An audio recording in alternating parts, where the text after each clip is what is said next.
आज एक office appeal लगी हुई थी सुप्रीम कोर्ट के सामने, जो कि बेंच 1 में लगाई गई थी। हालांकि प्रैक्टिस ये है कि जब कोई ऑब्जेक्शंस के ख़िलाफ़ अपील होती है वो इन चेंबर लगाई जाती है सिंगल जज के सामने।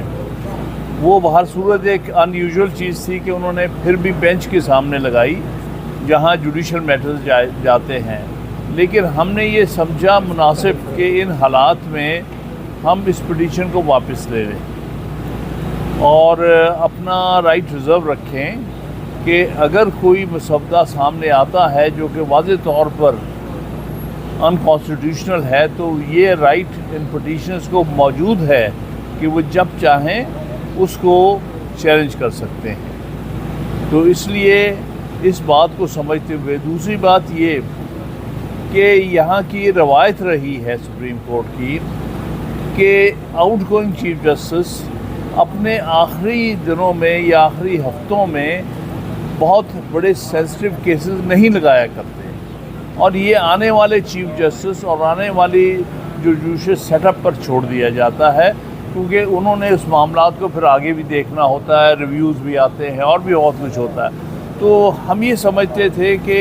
ये मुनासिब टाइम या मुनासिब तारीख नहीं थी इस केस को लगाने की, जिसमें कि सारे पिटीशनर्स ने ये कहा था कि जब तक हाउसेस कंप्लीट ना हो, और बिलखुसूस जब सुप्रीम कोर्ट का 13 रुकनी बेंच का फैसले पर अभी तक अमल दरामद ना हुआ हो, 12 जुलाई से लेके आज तकरीबन 3 महीने से गुजर चुके हैं, तो तब तक इस केस कॉन्स्टिट्यूशनल अमेंडमेंट का कोई पैकेज या कॉन्स्टिट्यूशनल अमेंडमेंट मूव करनी भी जो है वो बिल्कुल नामुनासिब है, क्योंकि जब तक हाउस सुप्रीम कोर्ट के ऑर्डर के मुताबिक कंप्लीट नहीं हो जाता और जब तक एक सूबे के इलेक्शन सेनेट में नहीं हो जाते, तब तक ये दोनों हाउसेस इनकम्प्लीट है। और इनकम्प्लीट हाउस के सामने कम से कम कॉन्स्टिट्यूशनल पिटीशन, कॉन्स्टिट्यूशनल अमेंडमेंट का कोई जो है पैकेज या जो भी है अमेंडमेंट नहीं पेश की जाती। तो इन सारी चीज़ों को सामने रखते हुए हमने ये आज जो पाकिस्तान बार काउंसिल के 6 मेंबरान की तरफ से, सीनियर मेंबरान की तरफ से, जो कि ना सिर्फ पाकिस्तान बार काउंसिल के मेंबर हैं बल्कि वो हाई कोर्ट बार एसोसिएशंस के भी सदूर रह चुके हैं सुप्रीम कोर्ट, और उनमें से सुप्रीम कोर्ट बार के भी सदर हैं हमारे हाफिज़ ज़ुबैरी साहब। तो उन्होंने ये मुनासिब समझा कि इसको इस वक्ती तौर पर वापस ले लिया जाए। अच्छा हामिद खान साहब, एक तरफ आप अभी कह रहे हैं कि काजी साहब को रिटायरमेंट से कबल ये केस, इस तरह के जो बड़े केस नहीं सुनना चाहिए, दूसरी जानिब 22 तारीख को जो इंट्रा पार्टी इंतखाबात का केस लगा हुआ है, तो फिर उस पर क्या कुछ होगा? देखिए, उसके ऊपर भी वो तो पार्टी फैसला करेगी, ये तो पार्टी का मैटर है कि वो उसके बारे में क्या सोचते हैं। लेकिन फिर भी ये एक बहुत अहम चीज़ है, कंसिडर करनी चाहिए पार्टी को भी कि आया एक आउटगोइंग चीफ जस्टिस को इस किस्म के सेंसिटिव केस सुनने चाहिए कि नहीं। हामिद खान साहब, ये तो आपका कहना है कॉन्स्टिट्यूशनल अमेंडमेंट्स अभी पेश नहीं की जानी चाहिए, पास नहीं की जानी चाहिए, लेकिन हुकूमती इत्तेहाद है वो तो इसके बरखिलाफ हो सकता है कि किसी हफ्ते में ही इनको बिल पेश किया जाए और पास भी कर लिया जाए। इस वाले से आपने क्या स्ट्रेटजी बनाई है? PTI ने कुछ तो लाया तैयार किया होगा? देखिए, हम समझते हैं कि PTI या फॉर दैट मैटर किसी भी कॉन्स्टिट्यूशनल जो पार्टी है, पॉलिटिकल पार्टी, उसको किसी चीज़ को जल्दी में नहीं करना चाहिए, क्योंकि आइन जो है ये कौम की अमानत होती है और कौम की अमानत में इस तरह से ख़यानत हो जाती है जब आप जल्दी जल्दी उसमें तब्दीली लाने की कोशिश करें। हम समझते हैं सिर्फ पार्लियामेंट का काम अमेंडमेंट नहीं है, बल्कि ये सारी कौम का राइट है, क्योंकि ये डॉक्यूमेंट कौम का है और इसमें सारी बार बिलखुसूस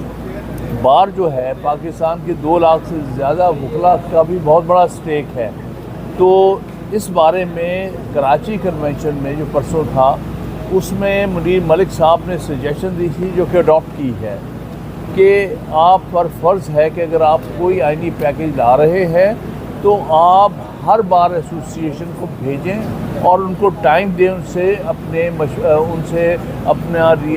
रिस्पांस लें कि वो क्या कहते हैं। इसको करने से पहले इसी तरह हम समझते हैं कि सिविल सोसाइटी की जो तंजीमें हैं, ह्यूमन राइट्स की जो तंजीमें हैं मुल्क में, उनकी भी आरा लेनी बहुत ज़रूरी है। इसको जल्दी में रात के अंधेरे में इसको पास करने की जो कोशिश थी, ये मेरे ख्याल में दुनिया की तारीख में पहली दफ़ा हुआ है कि एक आइनी पैकेज जो है वो रात के अंधेरे में लाया गया हो, ये लाने की कोशिश की जाए पता भी नहीं किसको, और किसी को पता नहीं। और जो लाने वाले कह रहे थे कि हम ला रहे हैं, उनको खुद नहीं पता कि तो ये पैकेज क्या है।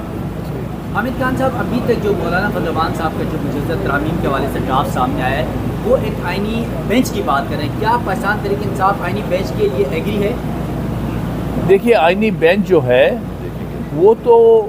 उसमें तो कोई हर्ज नहीं है, मैं समझता हूँ, मैं अपना ही राय दे रहा हूँ, क्योंकि इंडिया में भी आइनी बेंच है। उसका कॉम्पोजिशन बड़ा वाज़ेह है कि पहले 5 जजेस पे मुश्तमिल होता है, और वो 3 ख़ास तौर पे जो हम ओरिजिनल जो सेक्शन है उससे मुतल्लिक़ होता है। आर्टिकल जो 184(3 हमारा, आर्टिकल 184(1) या 186, उस हद तक बनाने में कोई हर्ज नहीं, बल्कि ये तो वकला की तरफ से बारहा डिमांड हुई है ताकि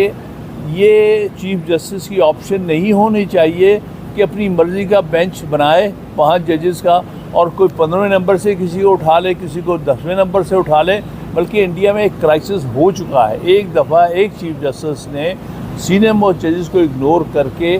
एक कॉन्स्टिट्यूशन बेंच बनाया था, जिसमें उसने मर्ज़ी से नीचे से जज लिए थे। तो जो 4 सीनियर मोस्ट जज थे सुप्रीम कोर्ट के, उन्होंने प्रेस कॉन्फ्रेंस की थी कि ये इसकी रूह के ख़िलाफ़ है कॉन्स्टिट्यूशन बेंच के। सो लिहाजा कॉन्स्टिट्यूशन बेंच में कोई हर्ज नहीं है, बल्कि ये वकला की हमेशा से डिमांड रही है, और लेकिन शर्त ये है कि वो 5 सीनियर मोस्ट जजेस पर मुश्तमिल है। और हमारी डिमांड ये भी है कि जो चीफ जज सीनियर मोस्ट जज है वो चीफ जस्टिस हो, उसका फ़ौरन नोटिफिकेशन निकलना चाहिए। और मैं शुक्रिया अदा करना चाहता हूँ अपने मेंबरान का, जिन्होंने ये पटिशन हमने दाखिल की। आई नो हम लोग 6 मेंबरान हैं जिस पाकिस्तान बार के, और आपको बताऊं कि हमारी जो पाकिस्तान बार के अंदर जो एक मसवदा तैयार करके दिया गया, हम में से शेयर नहीं किया। मैं और चौधरी इश्तियाक, हमारे साबिक सदर लाहौर हाई कोर्ट बार भी हैं, मेंबर है पाकिस्तान बार, हम लोग गए, हमें उसका मसवदा हमें नहीं दिखाया गया कि इन्होंने क्या सजेशंस दी। तो आप देखिए कि वहाँ तो दूर की बात है, पार्लियामेंट के अंदर जो हो रहा है, हम लोग यहाँ से जो सजेशन जा रही हैं वो भी हमें नहीं पता लगी। हम आइनी अदालत की फेडरल कोर्ट के ख़िलाफ़ हैं, और अपना राइट हमने रिज़र्व रखा हुआ है कि अगर ये इन्होंने इस तरह की कोई आइन की, हम लोग सब मुत्तहद हैं वकला। और आपने देखा हमारे जो कन्वेंशन हुए हैं सारे, और कराची कन्वेंशन भी आपने देखा, जिन लोगों ने कवर किया, कुछ लोग आए हुए थे आप में से वहाँ, मैं उनका बहुत शुक्रगुजार हूँ आपका, क्योंकि आपने हमारा हमेशा साथ दिया है, क्योंकि ये मेरा और आपका सबका इस कौम का मसला है। तो इंशाअल्लाह अगर इस तरह की कोई भी मूव होगी, हम उसकी पुरजोर तरह से मुखालफत करेंगे आइन और कानून के हिसाब से, क्योंकि ये जैसे हामिद खान साहब ने फरमाया कि ये एक कंसेंसस डॉक्यूमेंट है। देखिए, ये भुट्टो साहब के पास आपको याद होगा कि पूरी ब्रूट मेजॉरिटी थी नेशनल असेंबली में और सेनेट में, लेकिन उन्होंने एक जल्दी